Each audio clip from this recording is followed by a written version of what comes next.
Katatapos ko lang bumili ng cake mga palangga at ngayon hinahanap ko ang aking asawa dahil hindi ko siya makita. Baka naghanap na ng iba. Wow, sana all naghanap ng iba. Kahit saan banda ako naghahanap, hindi ko talaga siya mahanap. Iba talaga yung mga lalaki ngayon. Kailangan pahanapin, habulin. Wow, sana all habulin ng mga babae.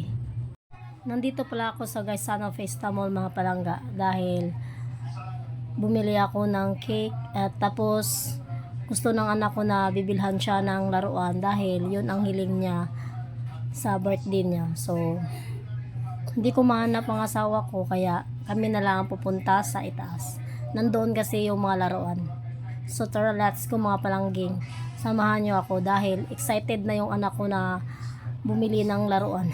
Yun kasi ang gusto niya mga palangga. Sabi niya sa akin na bibilhan ko siya ng laruan. Alam niyo mga palangga, yung anak ko sobrang lambing sa mama. Kaya ako, bilang isang ina, gagawin ko lahat para sa kinabukasan ng aking anak. Nagtatrabaho ako at nagsusumikap ako para sa aking anak.